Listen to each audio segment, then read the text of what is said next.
MP আনার হত্যাকাণ্ডের মূল পরিকল্পনাকারী সিয়ামের গ্রামের বাড়ি ভোলার বোরহানুদ্দিনে। তার পরিবার থেকে মুখ ফিরিয়ে নিয়েছে এলাকাবাসী। পরিস্থিতি জানাতে ভোলা থেকে সরাসরি যুক্ত হচ্ছেন সহকর্মী ছোটন সাহা। ছোটন, এমপি আনার হত্যায় সিয়ামের সম্পৃক্ততা এবং আটক হওয়ার বিষয়ে কি বলছে এলাকাবাসী ও পরিবার, বিস্তারিত জানান।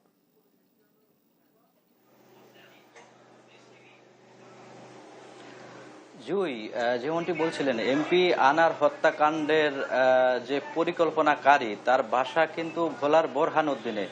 আমরা আজকে বোরহানুদ্দিনে গিয়েছি এবং সেখানে তার যে বাবা মায়ের সাথে কথা বলেছি। তার বাবা মা যেমনটি বলছিল যে আসলে এই বিষয়টি সম্পর্কে তার বাবা মা কিন্তু কিছুই জানেন না।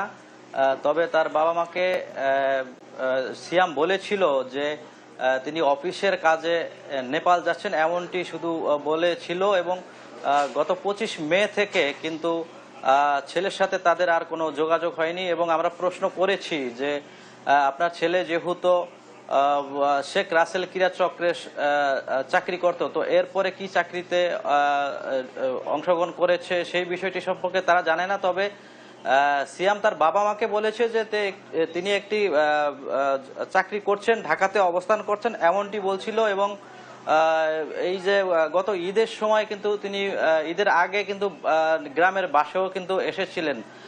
তো তার গ্রামের বাসার যে বন্ধু বান্ধব বা এলাকাবাসী রয়েছে তারা কিন্তু অনেকেই হতবাক। বাবা মা যেমনটি হতবাক, তার বন্ধু বান্ধবও কিন্তু হতবাক। তারা বলছিল যে সিয়াম দ্বারা আসলে এই যে হত্যাকাণ্ডের ঘটনা ঘটতে পারে সেটি নিয়ে তারা হতবাক। তবে যখনই গণমাধ্যমে এই সংবাদ প্রকাশ হয়েছে এবং তারা গণমাধ্যমের মাধ্যমে খবরটি জেনে তারা কিন্তু অনেকটাই ঘৃণা প্রকাশ করেছেন, অনেকটা নিন্দা প্রকাশ করেছেন। এবং তারা বলছিলেন যে এই হত্যাকাণ্ডের সাথে যদি সিয়াম জড়িত থাকে সেক্ষেত্রে তার ফাঁসির দাবিও করেছেন। এবং বোরহানুদ্দিনের যে পৌরসভার মেয়র রয়েছেন রফিকুল ইসলাম, তার সাথেও আমার কথা হয়েছে।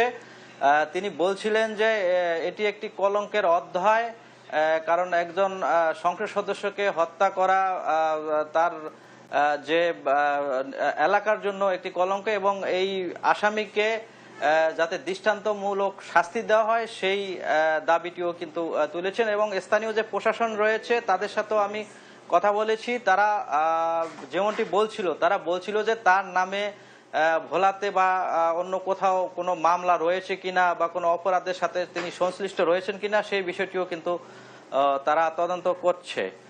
তো এ ছিল আমার কাছে জুই সর্বশেষ। ধন্যবাদ জানাচ্ছি আপনাকে। দর্শক, ভোলা থেকে যুক্ত ছিলেন সহকর্মী ছোটন সাহা।